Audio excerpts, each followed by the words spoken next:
Selamat pagi semuanya. Ini kita mulai ya semuanya ya. Kalau bisa di mute dulu, di mute. Jadi kita mulai Monday Inspiration hari ini. Hari ini di tanggal 3 ya. Yes. Tanggal 3 3 Mei. bulan Mei. Jadi ini awal bulan. Jadi hari ini saya Wirianto akan menjadi host ya, akan menjadi host hari ini dengan di samping saya ini Pak Heri Ruslianto Putra ya. Jadi topik hari ini adalah mengenai handling objection dan akan dibawakan oleh Pak Heri. Dan saya akan mencoba memandu Monday Inspiration hari ini ya. Selamat sore Pak Heri. Selamat sore, selamat pagi. Selamat pagi. Yes. Selamat pagi. Ya. Gimana, Wir? Ini mau bertanya soal handling objection. Ya, Ini kan oke. untuk zaman sekarang ataupun ya yang namanya asuransi kan pasti banyak banget penolakan yang kita temui di lapangan. Yes. Nah, jadi maksud saya ini adalah bagaimana cara menghadapi objection ataupun penolakan dari calon nasabah. Oke. Yap. Jadi selamat pagi teman-teman semuanya. Ya, hari ini kita kan di Monday Inspiration ini kita akan bahas sebuah topik ya, yaitu yang tadi Pak Wiri sampaikan tentang handling objection. Nah, jadi kalau tadi Pak Wiri tanyakan pada saya, seperti saat sekarang ini kita akan banyak bertemu dengan objection yang terjadi di lapangan, agent di lapangan ketemu dengan objection. Nah, itu adalah hal yang wajar. Jadi bukan sekarang saja gitu. Jadi cerita objection itu pasti akan terjadi pada kita semua orang yang bergerak di bidang sales. Ya, berarti penjualan ya. Ya, di bidang penjualan kita pasti akan kita akan hadapi yang namanya objection. Namun yang penting adalah bukan objectionnya gitu. Bukan ada atau tidaknya, bukan objectionnya yang penting, tapi adalah bagaimana kita bisa merespon, kita bisa belajar menganalisa sebenarnya objection yang disampaikan oleh nasabah itu apa. Pertama, apakah objection itu benar sebenarnya objection yang disampaikan, keberatan itu apakah memang sebenarnya yang terjadi dengan nasabah, atau itu hanya sebuah alasan gitu. Berarti kita sebagai seorang penjual ataupun marketing, kita harus tahu ya maksud dari penolakan dia itu apa. Betul, jadi kita harus tahu, justru itulah yang perlu kita kuasai, yang kita perlu pelajari. That's why kenapa di training kita di Monday Inspiration ataupun di sales clinic kita selalu memberikan banyak sekali masukan pada teman-teman. Kita harus bisa belajar bahwasanya di lapangan apa yang kita hadapin itu adalah bagaimana kita bagaimana respon komunikasi kita dengan nasabah, dengan calon nasabah dan respon mereka gitu. Jadi dari respon yang ada itu kita harus bisa belajar menganalisa. Karena tidak sepenuhnya respon itu yang diberikan oleh nasabah itu nyata dengan apa yang dia sampaikan gitu. Jadi untuk itu kita bisa belajar hari ini. Namun dalam hari ini kita akan belajar beberapa teknik, yaitu salah satu teknik yang akan kita sampaikan hari ini tentang bagaimana menangani, bagaimana mengatasi penolakan atau objection yang diberikan oleh nasabah dengan satu teknik yang kita sebut sebagai analogi. Ya. Berarti memberikan satu contoh ya. Ya, satu contoh. Oke. Contoh artinya adalah kita kasih satu gambaran yang lebih simpel, sehingga mudah dicerna oleh nasabah dan itu bisa dipahami, bisa dimengerti lebih cepat oleh nasabah. Nah, kadang-kadang memang dalam menjelaskan suatu hal yang mungkin agak sulit, kita harus ambil contoh yang lebih simpel, sehingga dengan contoh itu yang kita sebut sebagai analogi, itu membuat nasabah itu, calon nasabah kita ataupun lawan bicara kita bisa mengerti lebih cepat. Berarti menyimpelkan sesuatu ya, Ya, benar sekali. menyederhanakan ya. Oke. Berarti untuk penolakan-penolakan yang sering banget ditemui oleh teman-teman kita, Ya, ya itu kalau boleh saya akan jadikan 4 ya. Ada utamanya. Oke, oke. Ya, nomor Dikategorikan ya. kategorikan, jadi saya bagi jadi 4. Ada yang tidak perlu, Hmm. tidak percaya, Ya, tidak mendesak, ya. dan ya paling klise ya, tidak punya uang. Yes. Oke, jadi memang betul ya Pak Wiri ya. Jadi memang kalau kita di lapangan, kita ketemu dengan nasabah dengan segala macam model yang namanya penolakan atau objection. Itu ujung-ujungnya semuanya putaran itu yang disampaikan oleh nasabah itu ya rata-rata kita bilang aja lah, mau apa? Oh, tunda dulu ya. Nanti saya tanya suami dulu ya, contoh ya. Berarti itu kategorinya ya itu adalah tidak mendesak. Tidak Kan gitu mendesak, ya. ya. Nah, ada yang bilang wah saat sekarang ini lagi Covid, keuangan saya agak murat-merah, Ya. agak berat. Nah, itu juga dikategorikan sebagai tidak punya uang, Tidak no punya money. uang, ya benar. Nah, ada yang bilang, asuransi banyak yang bohong. Itu kemarin banyak kasus yang viral, yaitu penipuan dan Ya, segala macam. Yaitu ataupun kategori masuk pasti sudah asuransi. tidak percaya. Ataupun masuk asuransi jadi rugi. Nah, ya. jadi rugi sehingga saya tidak yakin lagi dengan kondisi seperti ini. Itu tidak percaya kan gitu ya. Ya. Nah, kemudian tidak perlu, jelas saat sekarang ini saya belum merasa saya perlu. Ya, jadi memang kalau kita ujung-ujung kita mau objection apapun itu akan keluar kategori ke dalam 4 kategori yang tadi Wiri sebutkan tadi. Ya. Jadi dari keempat inilah hari ini akan kita bahas. ulas, kita akan ulas satu persatu. Yang namanya tidak perlu, contoh kalau nasabah bilang dia tidak perlu asuransi, ya agen kita jangan langsung tidak perlu ya udah kita pulang. Tidak percaya, ya namanya ketemu dengan nasabah itu baru pertama kali pasti tidak percaya ya. Siapa Anda, walaupun dia udah kenal Anda pun dia belum tentu percaya pada Anda. Benar. Belum tentu percaya dengan produk Anda ataupun dengan perusahaan Anda gitu ya. Jadi nggak apa-apa gitu. Jadi kita harus bisa belajar bagaimana teknik-teknik ya mengatasi penolakan tersebut. Karena justru kalau nasabah ada penolakan itu ada penanda bagusnya.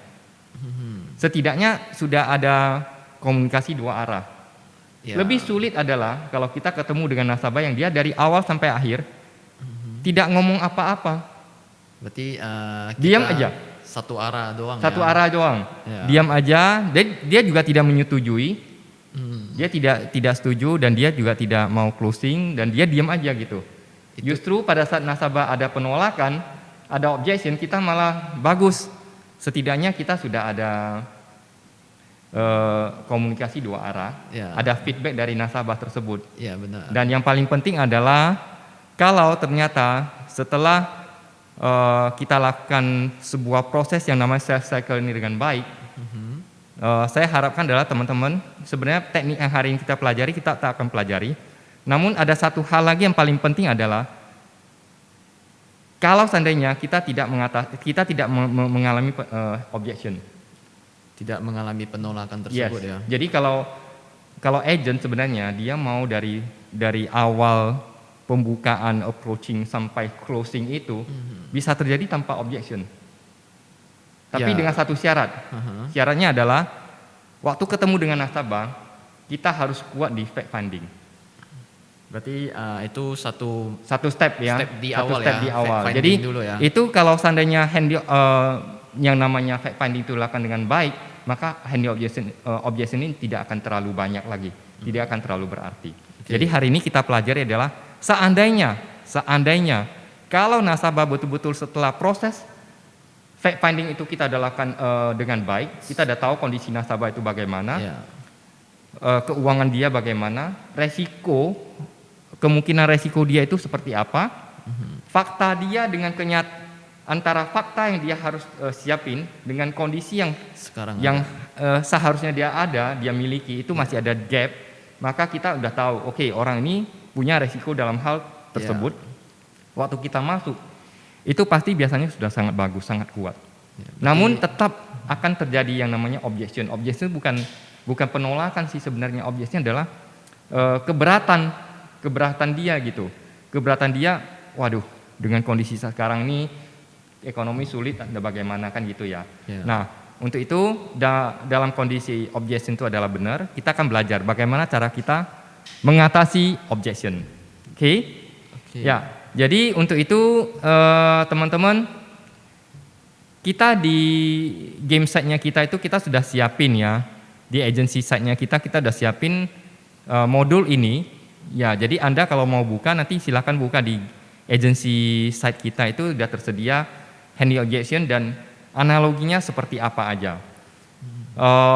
Yang tadi kita bilang 4 analogi itu, kita akan 4 objection tersebut kita akan analogikan dalam bentuk pertama adalah polis asuransi jiwa, kita analogikan bisa sebagai payung. Yang pertama. Nah, sebagai payung, kalau sebagai payung kita bisa gunakan untuk mengatasi objection apa aja. Gampang ya, kalau objection untuk payung itu kita bisa gunakan yang namanya tidak punya uang. Oke, kita bayangkan kalau kita tidak punya uang untuk beli payung, tapi kita tetap harus keluar. Ya artinya adalah apa? Kita siap-siap harus basah gitu. Ya, berarti ada resiko di sana. Ada resiko gitu.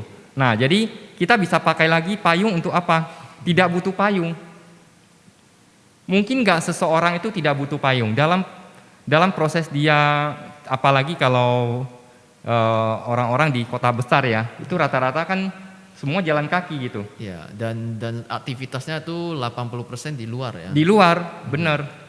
Jadi kalau udah seperti itu, tidak punya payung, tidak punya payung, tidak butuh payung, tidak mau beli payung, itu kan satu hal yang lucu gitu ya. Masalah, jadi mengganggu aktivitas dia. Ya, jadi dengan dia tidak mau punya payung, dia tidak perlu payung, dia tidak beli payung, apa yang terjadi adalah aktivitas dia yang penting itu tidak bisa terlaksana dengan baik. Kan gitu ya. Jadi mengganggu dia yang benar. Seharusnya dia hari ini aktivitasnya A, karena tidak punya payung tersebut ya dia tidak bisa melaksanakan tersebut. Nah, jadi 4 kategori itu kita akan bahas satu persatu. Tadi ada payung, kemudian kita bisa gunakan analogi apa? Racun api. Racun api ya, tahu ya, di rumah kan ada racun api ya. Kemudian ada kapal, ada sekoci pada kapal. Sekoci teman-teman tahu ya, sekoci itu sebuah kapal kecil yang disiapkan di sebuah kapal besar. Jadi biasanya sekoci itu sebagai penyelamat gitu ya. Di sebuah kapal yang besar itu harus ada sekoci. Kemudian kita bisa analogikan yang keempat adalah sebagai gembok. Asuransi itu ibarat gembok. Nah, gembok apa kita akan bahas ya. Kemudian analogi berikutnya adalah kita bisa analogikan sebagai ban serap pada mobil.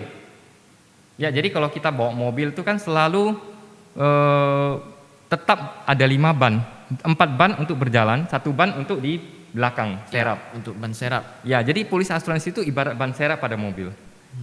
Oke, kita tidak pakai itu sampai kalau darurat kita pakai, yang gitu ya. Benar. Kemudian analogi yang keenam adalah baju ya.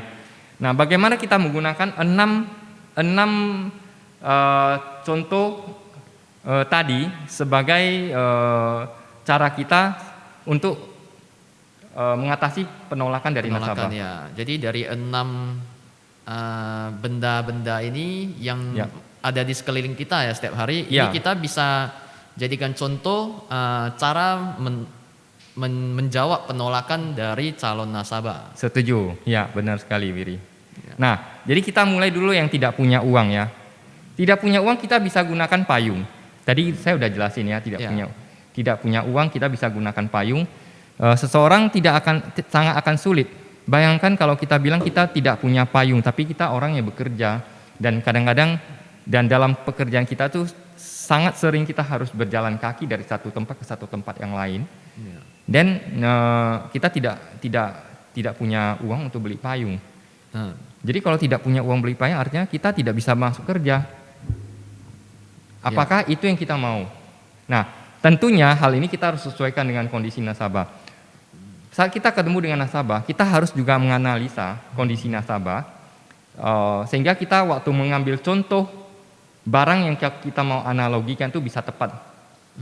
Oke ya. Benar. Nah, yang kedua kita bisa bilang contoh kalau yang tidak punya uang kita bisa gunakan racun api. Racun api. Jadi ibarat gini, kalau kita orang yang punya rumah, setiap rumah itu kan minimal harus ada apa? Racun api kan? Racun api, ya. Nah, Benar. jadi teman-teman banyak sekali orang punya rumah tapi tidak, ketika dia bilang tidak punya uang untuk beli racun api, itu kan hal yang sangat ada nggak orang seperti itu? Ternyata ada gitu. Ada di luaran. Di luaran banyak kan gitu ya. Banyak Nah, banget. padahal dia tidak tahu racun api adalah salah satu hal yang alat yang perlu dia siapin di rumah senantiasa. Untuk bantuan pertama ya, Ya. ketika terjadi Suatu hal, Ya, kebakaran atau apa kebakaran. kan gitu ya. Jadi tidak punya uang, kita bisa ambil contoh racun api. Pak, kamu tahu nggak Pak? Kita nih, Bapak kan punya rumah kan? Bayangkan kalau kita orang yang punya rumah, kita bilang kita tidak punya uang untuk beli racun api. Kita mampu beli rumah, mampu cicil rumah, tapi kita tidak mampu untuk beli racun api yang mungkin ya lumayan lah, mahal juga sih kalau mau bagus kan 1 jutaan juga kan, 700-an, 1 jutaan. Tapi kalau kita bilang kita tidak punya uang, itu sangat berbahaya sekali, sangat lucu sekali gitu Pak. Ya, Nah, berarti dia meresikokan aset dia kan. aset dia yang begitu besar, dia resikukan dengan hanya satu alasan tidak punya uang, padahal seharusnya dia mampu. Dia mampu untuk membeli. Dia mampu, hanya perlu setel keuangan dia kan gitu ya. Keuangannya, benar. Nah, tidak punya uang kita bisa pakai apa lagi? Kita bisa pakai sekoci gitu. Bayangkan kalau kita naik kapal, pemilik kapalnya yang kapal demikian besar, dia bilang dia tidak punya uang untuk beli sekoci di kapal dia sebagai perlengkapan dari kapal. Nah, kalau seperti itu, apa yang terjadi? Orang nggak akan berani naik kapal dia. Ya, benar. Benar ya? Jadi bayangkan kalau kita bicara kapal, sekoci pada kapal, itu ibarat adalah kita sendiri sebagai kepala keluarga itu pemilik kapal. Kita tidak punya sekoci untuk keluarga kita, untuk istri kita, untuk anak-anak kita, tidak ada sekocinya. Itu bisa bahaya sekali. Ya. Pertanyaannya adalah, berani nggak kita kalau kita diajak jalan-jalan nih? Covid sudah lewat, dikasih gratis ya. Ya, Naik ayo kapal. ikut cruise. Oke. Begitu sampai di sana, kapalnya tuh tidak ada sekoci. Anda berani naik gak? Pasti gak berani gitu. Masa kapal segitu besar, dia gak mampu siapin sekoci gitu. Kalau Ya. gitu saya gak berani naik gitu. Nah, jadi kalau dianalogikan menjadi kapal, mungkin di luar sana orang ada pilihan kan, ada berani ataupun tidak. Ya. Nah, tapi kalau kita kembalikan ke asuransi, kenyataannya malah di luaran sana itu merasa tidak apa-apa. Nah, itu makanya. Jadi kita ini namanya kesadaran. Ya. Kesadaran kan? Sometimes orang berpikir demikian. Yang namanya sakit atau apa itu kan belum tentu terjadi. Ya. Kan belum tentu terjadi gitu. Saya kan masih muda, masih sehat, kan gitu ya. Jadi meninggal masih tidak terpikir lah, masih jauh sekali lah, kan gitu. Jadi buat apa saya beli asuransi ya? Dan apalagi saya tidak punya uang dengan pendapatan saya ini, pengeluaran saya sudah begitu banyak gitu. Ya. Kita jangan lupa ya. Saya selalu kalau ketemu dengan nasabah, ketika kita sudah punya penghasilan, kecuali kita belum punya penghasilan. Ketika kita sudah mulai punya penghasilan, maka asuransi itu adalah salah satu pos yang penting. Di pembahasan sebelumnya kita pernah bahas tentang cash flow management ya. Bagaimana kita melakukan cash flow management antara uang yang masuk dengan uang keluar, kemana saja uang kita harus keluar. Maka kalau kita mengerti itu, asuransi itu tidak boleh tidak ada. Ya. Jadi yang namanya asuransi itu bukan Anda punya uang berapa, bukan kesanggupan Anda berapa, Anda agak sanggup, tapi adalah kesanggupan Anda berapa. Oke. Jadi kalau misalnya ada nasabah bilang, saya tidak sanggup. Bu, sebenarnya masalahnya bukan sanggup atau tidak sanggup, tapi Ibu sanggupnya berapa. Tergantung Sekarang pemahaman Ibu terhadap asuransi itu seperti apa? Berarti kesanggupan seorang Iya, calon nasabah kesanggupan ya. kita itu akan tercermin dengan kondisi adalah kesadaran kita tentang asuransi itu seperti apa. Bagi Ibu prioritas dari asuransi itu dari skala 1 sampai 10 itu urutan keberapa gitu. Kita pasti akan, kalau hal itu adalah sebuah prioritas, kita pasti akan bagaimanapun caranya kita akan mengalokasikan dana kita. Ya tentunya tidak akan sesuka hati ya, kita pasti akan sesuaikan dengan budget yang kita Ya, miliki. kita akan perhitungkan Betul. angka-angka tersebut. Nah, tidak punya uang kita juga bisa analogikan ke bentuk gembok. Gembok, ya benar. Punya uang beli rumah, tapi tidak punya uang beli gembok. Lucu ya? Tapi tidak mencoba untuk membeli gembok ya. Iya, tidak mencoba untuk beli gembok ya, tidak punya uang beli gembok. Ada orang bilang mampu beli kerbau, tak mampu beli talinya kan gitu ya. Benar. Nah, juga bisa digunakan dalam analogi adalah ban serap pada mobil. Nah, kalau kita bicara mobil juga demikian kan, ban serap itu kita tidak bisa mengatakan bahwa saya punya mobil, saya mampu beli mobil, tapi saya tidak mampu siapin ban serap. Ya, benar. Jadi Anda harus tahu, keluarga ini adalah mobil. Kan gitu ya, keluarganya adalah mobil. Mobil itu dengan 4 ban sudah bisa jalan, benar. Asal kita siapin kebutuhan, lifestyle. Kemudian apa? Kita ada siapin tabungan kita. Kita ada siapin apa lagi? Dana darurat, ya secukupnya lah kan gitu ya. Dan hiburan Ini ya. sudah jalan.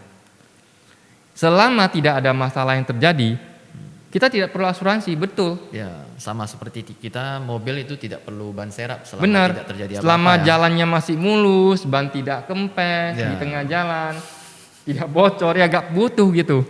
Jadi tidak punya uang beli ban serap itu lucu gitu. Jadi kita pada saat kita sudah punya mobil, artinya pada saat kita sudah punya keluarga, maka secara ekonomi kita harus ada persiapannya, ada ban serapnya. Itulah artinya. Jadi memang alasan tidak punya uang itu memang klise, sering terjadi, tapi kita harus menggunakan analogi ini untuk memberikan kesadaran pada mereka. Oke? Nah, jadi kalau tidak punya uang kita bisa gunakan yang tadi ya saya bilang ya, payung, racun api, sekoci pada kapal, kemudian juga apa? Gembok pada rumah, kemudian ban serap pada mobil ya. Tidak mungkin kita bisa sampaikan pada orang saya tidak punya uang untuk beli ban serap ya, gembok, sekoci ya. Padahal saya punya barang begitu, kita punya tanggungan begitu besar. Oke. Nah, bagaimana Pak Heri kalau ada calon nasabah yang menjawabnya itu dia tidak perlu, tidak butuh? Nah, tidak perlu. Nah, ini juga hampir sama dengan yang tadi ada kolerasinya. Jadi karena dia merasa tidak butuh, ya udah, saya tidak butuh asuransi, kan saya kan masih muda gitu ya. Ya. Nah, itu kita juga bisa gunakan analogi yang tadi, tapi cara pendekatan udah beda. Bayangkan tadi saya tidak punya uang untuk beli payung. Ya. Kadang-kadang ini adalah hal yang lucu.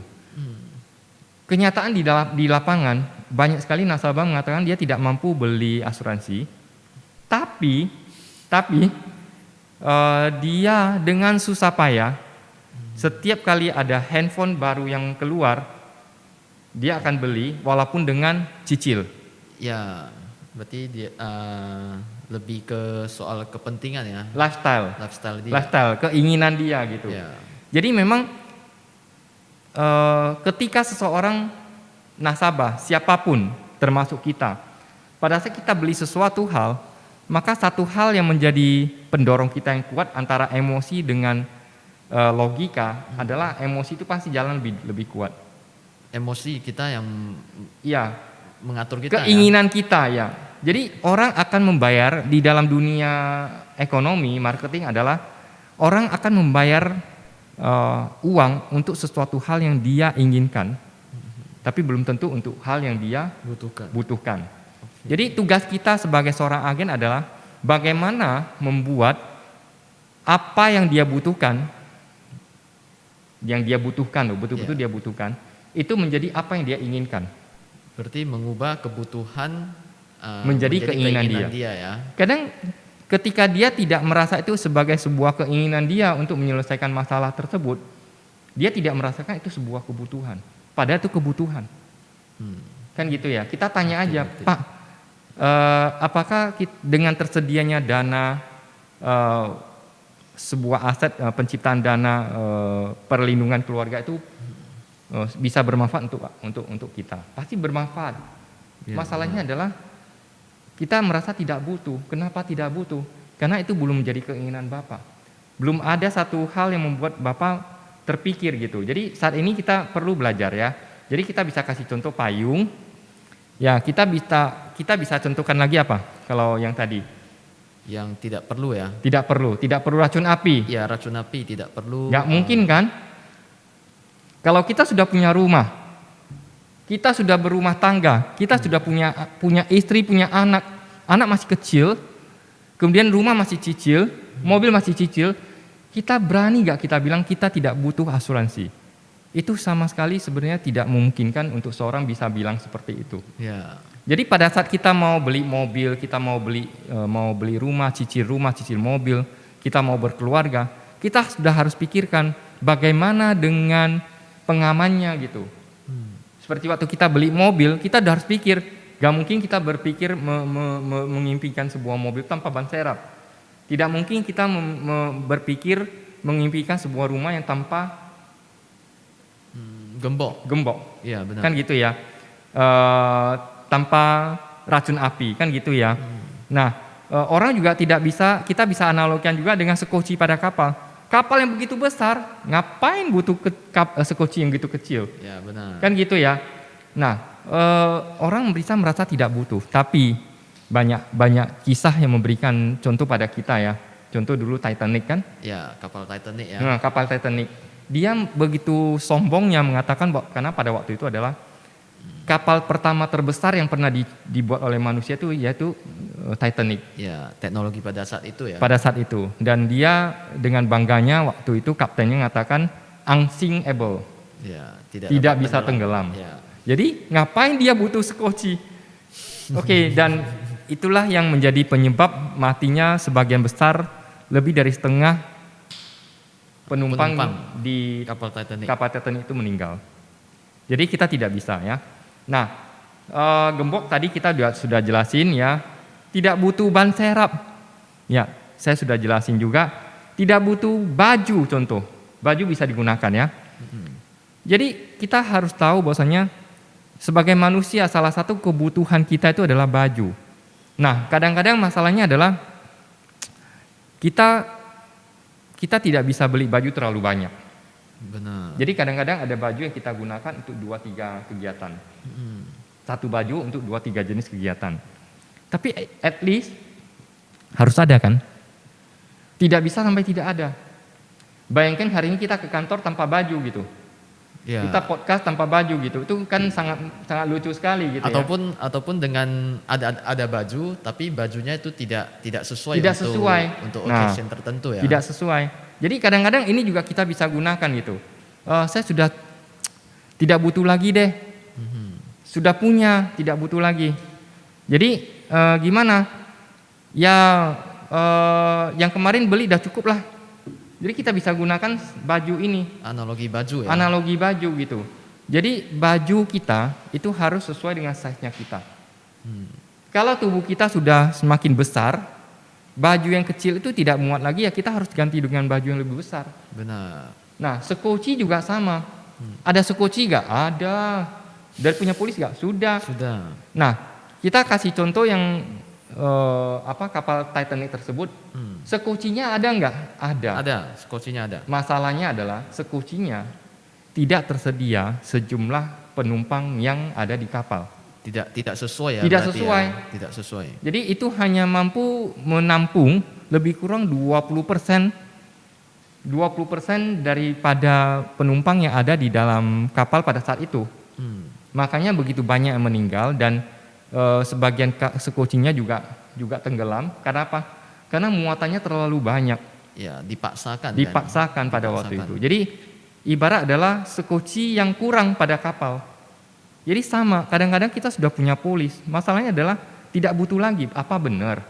Kita harus sesuaikan dengan kondisi kita, ya. Jadi apa yang kita perlu lakukan adalah bagaimana supaya apa yang dia butuhkan jadi apa yang dia mau dan dia inginkan gitu. Oke. Nah, jadi selanjutnya adalah tidak percaya contoh. Nah, kalau tidak percaya gimana? Kita bisa gunakan nggak analogi tadi 6 barang tersebut? Tadi mungkin sudah disinggung sedikit oleh Ya. Pak Heri ya. Ya. Kalau kita pakai pada sekoci pada kapal, Nah, di mana Pak Heri tadi ada bilang kaptennya itu mengatakan ya kapal ini tidak akan tenggelam. Berarti kan dia tidak percaya dengan kegunaan sekoci ini. sekoci. Ya. Nah, sekarang problemnya adalah begini. Kita sebagai penumpang, saat kita mau naik kapal, kan ini ceritanya adalah orang mau beli asuransi. Asuransi sudah ada. Perusahaan asuransi sudah siapin produknya. Agen asuransi sudah datang menjelaskan pada Anda. Namun Anda tidak percaya pada polis asuransi. Ya, saya beli nanti suatu hari kalau klaim belum tentu ini bisa keluar. Ya, susah ataupun rugi. Susah, ya. Jadi saya tidak percaya gitu. Pada saat Anda ketemu dengan agen Anda, pada saat kita ketemu dengan agen Anda sudah harus punya komunikasi yang baik dengan agen Anda. Apapun yang Anda tidak yakinin, tidak percayai, Anda harus tanya. Dan terakhir pada saat Anda sudah tanda tangan, Anda harus sudah percaya. Ya, benar. Artinya gini, saya kasih analogi adalah gini, kalau kita bilang tidak percaya, saya kasih contoh analogi yang pertama dulu ya, racun api. Racun api, kalau kita punya pengalaman beli racun api ya, Pak Wiri ya, Ya. itu racun api kita beli di toko, kita percaya nggak nanti bisa dipakai nggak? 50-50. 50-50 kan? Ya, benar. Tapi Anda mau beli nggak? Beli juga. Beli juga kan? Beli juga. Jadi kalau Anda tidak percaya bagaimana caranya? Dites dong, harus Tes ya? dites. Ya. Racun api itu sekali buka, langsung dia akan semprot sampai habis. Berarti nggak bisa dites dong. Nggak bisa dites. Asuransi juga gitu, nggak bisa dites. Saya mau tes kalau meninggal itu bisa dibayar atau tidak. Kan nggak mungkin bisa dites kan? Benar. Jadi pada saat Anda sudah tanda tangan, Anda sudah harus percaya. Sama, kita bawa pulang racun api atau korek api lah. Saya tes, ya tes lah. Tes semua ya. Tes satu ini bisa, belum tentu loh. Yang lain bisa. Yang kamu tes cuma satu batang, yang kedua batang nanti nggak bisa, ketiga nggak bisa. Tes lah coba. Begitu tes satu kotak selesai bisa semua, Anda bawa pulang nggak bisa pakai lagi. Ya, benar. Racun api itu juga demikian. Begitu Anda buka sekali, habis. Oke, yang ini merek ini ternyata bagus ya. Saya ambil yang botol yang kedua. Anda bayar 2. Tapi kalau ditanya, Anda belum tentu loh.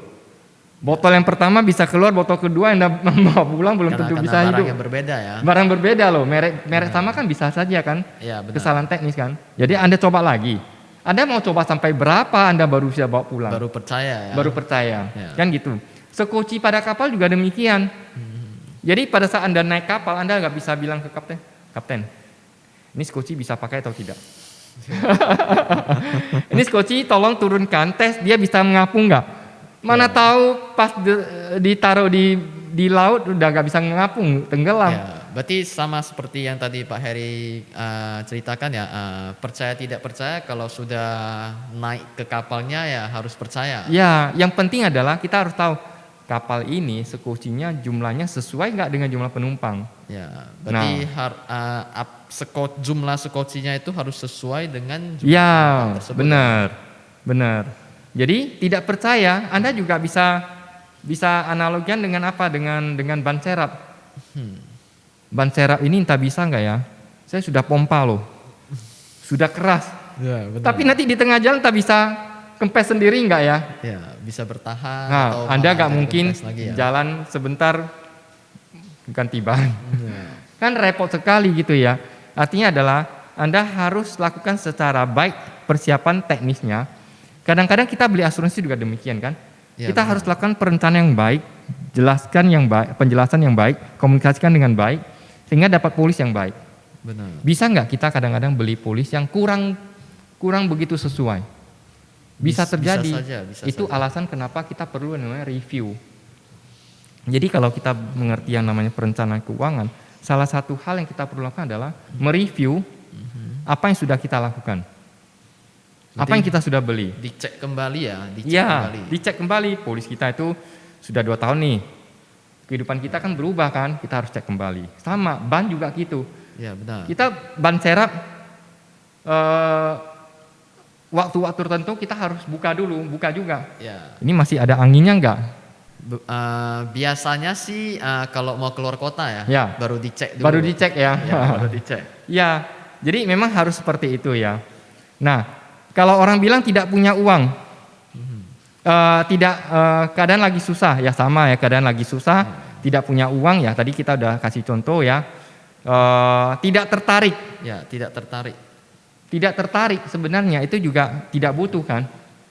Tidak butuh, tidak tertarik. Tidak tertarik deh. Emang siapa tertarik pada payung? Ya. Siapa yang pernah tertarik pada racun api? Tidak ada. Racun api itu tidak ada menariknya gitu. Ya, tidak ada yang menarik dari Polis asuransi hal-hal jiwa tersebut. apa yang menarik gitu? Polis UP-nya 10 juta dengan UP 1M, dengan UP 10M, polisnya bentuknya sama. Sama. Gak ada polis yang 10M itu wah ini terbalut dari emas, Ya. kertasnya kertas apa, enggak. Dan membuat Anda itu kalau gak pernah lah ya, kalau kita jam tangan kita masih bilang wah ini jam tangannya bagus sekali modelnya ya, benar. desainnya bagus sekali. Saya sampai pulang lihat jam tangan itu, pulang masih ingat terus, aduh terakhir gak tahan, ya udahlah daripada diingatin terus, dipikirin terus, dibeli. Polis asuransi gak bisa. Yang kita ingatin itu sebenarnya, makanya agen itu penjelasannya harus kemanfaat. Berarti untuk membuat suatu asuransi itu menarik, kita harus menjelaskan manfaatnya ya. Bukan bukunya gak ada yang gak ada yang tertarik. Anda kalau ketemu dengan polis dari perusahaan asuransi, kita bukan tertarik pada bukunya. Bukunya sebagus apapun, manfaatnya kalau tidak sesuai buat apa? Ya, berarti ibaratnya kalau manfaatnya sesuai, jadi orang itu jadi lebih tertarik. Setuju. Ya. Jadi teman-teman kalau ketemu orang tidak tertarik ya itu bisa digunakan ya. Nah, tidak tertarik pada apa lagi? Tidak tertarik pada gembok. Memang gembok gak ada yang cantik. Gembok gak ada yang cantik. Gembok tujuannya bukan untuk menghias rumah. Ya, benar. Itu untuk apa? Mengamankan rumah. Polis juga demikian. Tujuannya bukan untuk membuat kita jadi keren, bawa polis kemana-mana. Emang Mau dipamer-pamerin. iya, Ya? kalau tas kita bawa kemana-mana gitu kan. Ya. Pamerin ini merek apa loh tas ini kan gitu ya. Jadi lifestyle baru kan. Iya, kalau tas. polis, enggak lah, kita enggak akan pamer polis kita kan gitu ya. Tapi kita butuh, masalahnya adalah kita butuh. Kemudian kita kalau namanya tidak tertarik itu ya, ban serep juga tidak ada yang menarik. Emangnya ban serep mau diapain coba? Ya, terakhir ditaruh gitu doang kan. Ini ditarik di Tersembunyi bawah malahan. kolong, ditaruh di bawah, Ya. kan? Jarang sekali orang perhatiin ban serep. Kadang-kadang juga tidak ada modelnya apa-apa. Pokoknya bisa berfungsi kan gitu ya. Benar. Itulah asuransi.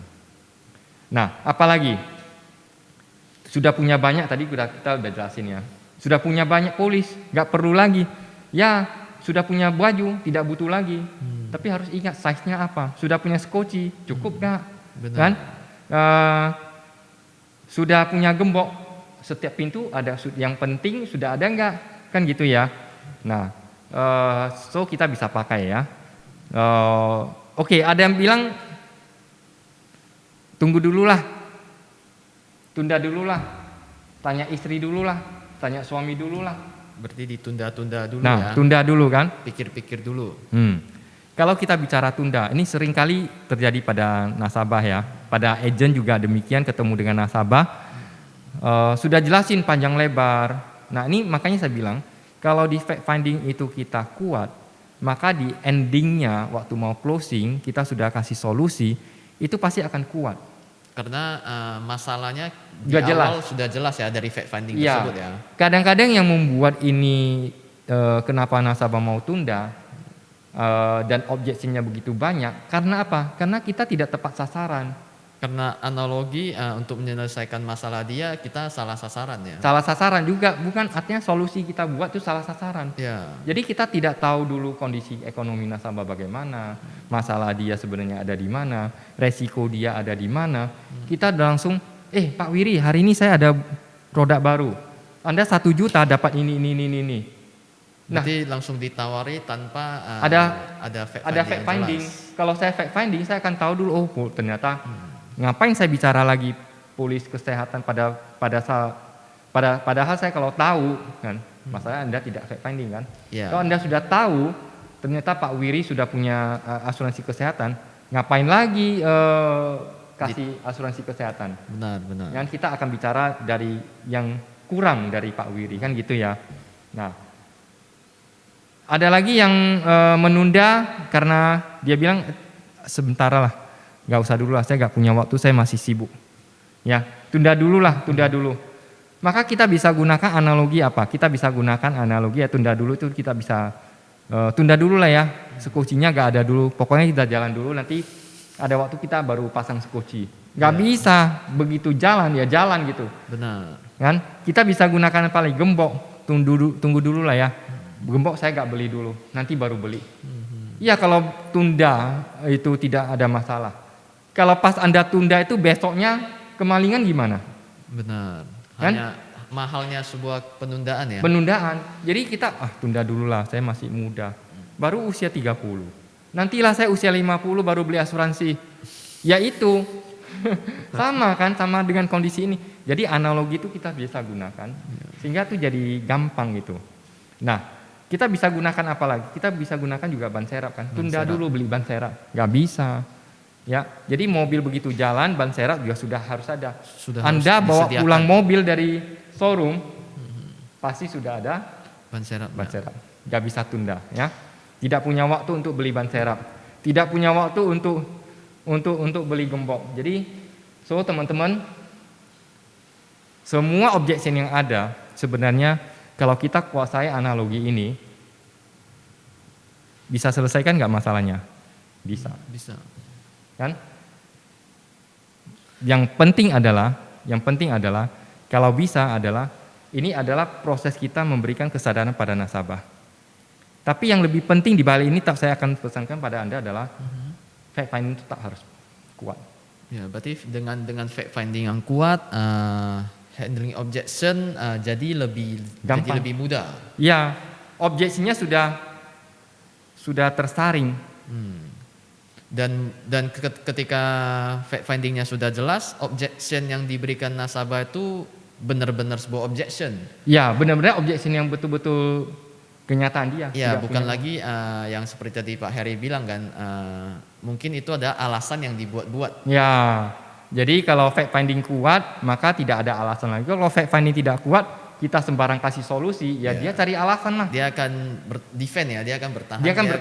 Defense. Dia akan buat alasan-alasan baru. Nah, supaya dia tidak beli dengan Anda kan gitu ya. Jadinya si calon nasabah capek, kita sebagai agent pun juga capek. Dan bakal nanti adalah yang hebatnya adalah beberapa waktu kemudian kita jumpai nasabah beli polis. Ya, rupanya dia sudah beli dengan orang lain, dengan kompetitor ataupun orang lain ya. Karena apa? Karena itu masalahnya adalah di kita, kesalahan di kita sendiri, yaitu fact finding tidak kuat. Kalau fact finding kita sudah lakukan sangat kuat, apa kondisi ibu, apa kondisi bapak yang sebenarnya, sehingga dengan kondisi ibu atau bapak saya sarankan adalah ibu atau bapak harus demikian. Kenapa? Karena kalau tanpa demikian, Anda bayangkan Anda ada di sini. Seharusnya Anda ada di sini. Jarak ini bagaimana ini? Jadi kita harus ungkapkan kondisi seperti itu. Itulah yang kita sebut sebagai bagaimana mengubah kebutuhan dia. Sehingga dengan adanya gap itu, dia kan terdesak harus menyelesaikan masalah ini. Ya, harus ada masalah kan? Masalah di sana. Harus cari jadi solusi, kebutuhan dia menjadi apa yang dia ingin selesaikan.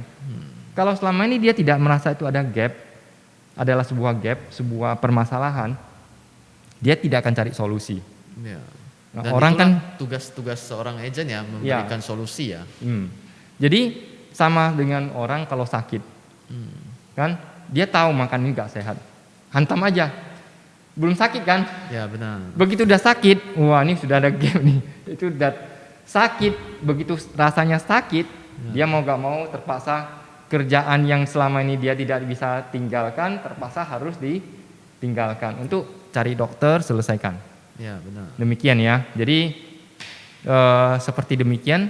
So dengan semua analogi ini sebenarnya kita sudah cukup kuat dengan contoh seperti ini. Jadi teman-teman, untuk handling objection dengan menggunakan sebuah analogi, paling tepatnya itu adalah pertama teman-teman kalau melalui step by stepnya adalah teman-teman harus fact finding yang jelas dulu. Jadi ketika calon nasabah mengeluarkan alasan dia ataupun masalah dia ataupun penolakan dia, kita bisa tahu mau bagaimana cara menghadapi penolakan tersebut. Ya. Ya. Dan dari kesemua analogi yang tadi, teman-teman harus tahu cara meletakkan analogi tersebut. Bisa Kapan saja menggunakan yang mana gitu ya. ya, jadi contoh untuk si payung, kita harus pakai untuk penolakan seperti apa, ban serap, gembok, skoci dan lain sebagainya. Ataupun teman-teman di sini bisa membuat sebuah analogi baru. Yap. Tapi yang mau kita sampaikan di sini adalah semua penolakan tersebut teman-teman harus pastikan itu adalah benar-benar penolakan dari calon nasabah. Ya. Bukan lagi alasan. Ya. Jadi memang ini kondisinya adalah butuh kita itu sebagai agen tuh jam terbang di lapangan harus tinggi. Jadi kalau kita sudah tinggi di lapangan, maka kita akan lakukan ini secara sangat alami gitu. Ketemu dengan nasabah, kita akan fact finding dengan baik ya. Nah, kadang-kadang memang ngomong sih gampang ya. Fact finding. Ada orang yang memang dia bersikuku tidak mau kasih tahu kondisi dia, kan gitu ya. Benar. Nah, bisa saja kita ketemu dengan ini. Tapi kalau kita punya kita sudah sering di lapangan, biasanya kita pasti akan selalu ada cara untuk bagaimana bisa mengetahui lebih lanjut. Biasanya saya selalu akan minta izin, Pak, kalau boleh izinkan saya bisa bertanya pada Bapak, untuk gitu kan. Jadi biasanya seperti itu akan halus sekali masuknya. Nah, kadang-kadang lebih hebat lagi adalah yang saya lakukan adalah saya tahu kira-kira orang ini objectionnya apa. Jadi begitu ketemu saya jelaskan objectionnya dulu. Berarti langsung kita memberikan kita jelaskan objectionnya dulu ya. Kalau asuransi rumah sakit itu pasti mahal. Dia nggak bisa bilang mahal lagi. Berarti saya udah bilang di depan. Dia nggak bisa pakai masalah itu lagi untuk menolak kita ya. Ya. Benar. Berarti dari Monday Inspiration hari ini teman-teman ada yang mau ditanyakan? Boleh di unmute ataupun diketik ya. Boleh di unmute ataupun diketik. Itu sudah ada ya, dibuat di slide kita juga ya. Ingat banyak objection bukan kenyataan. Sebagian besar objection adalah alasan menolak agen secara halus ya. Jadi kita perlu tahu penyebab nasabah menolak kita. Nah ini yang tadi kita udah bilang, kita harus punya jam terbang tinggi ya. Jadi otomatis kita akan tahu. Nah kalau kita tahu, kita tidak perlu jawab objection itu, ya. Kita hanya perlu sampaikan, ya, ulangi lagi sebenarnya apakah ada sesuatu yang kita lewati gitu. Jadi ada yang terlewatkan ya ketika menjelaskan waktu menjelaskan atau waktu fact finding. Jadi kalau seperti itu kita mau gak mau harus balik kembali seperti itu. Benar. Oke.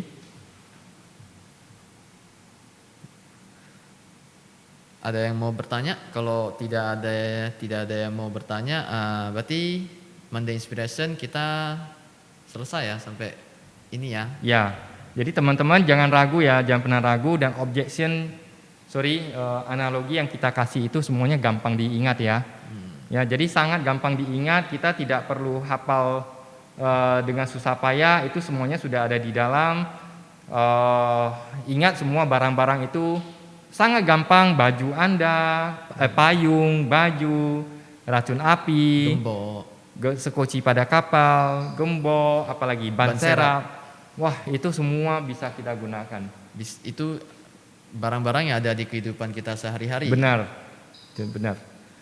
Jadi gampang diingat, Ya, dan waktu kita jelaskan juga gampang, kan gitu ya. Nasabah waktu dengarkan juga gampang untuk benar, terimanya gitu. benar. Sehingga, Karena kita harus memposisikan kalau barang-barang itu tidak ada di kita, kita bagaimana?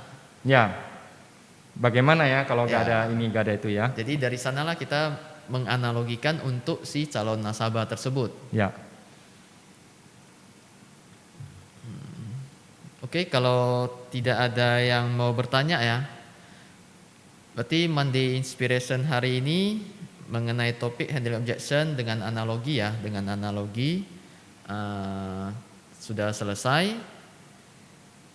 Saya akan kembalikan. ya.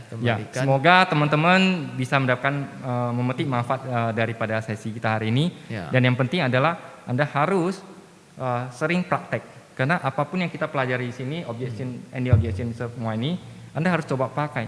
Sesekali pada saat ketemu dengan nasabah ada objection, kita coba pakai. Ya. Jadi ketika hari ini sudah dipelajari, diingat, ya harus dipraktekkan. Harus praktekkan. Jadi kalau kita udah praktekkan, otomatis itu akan lengket pada diri Anda. Ya. Jadi Oke. sebuah kebiasaan. Ya, benar sekali. Oke. Oke. Kalau Ya, Pak gitu kita akan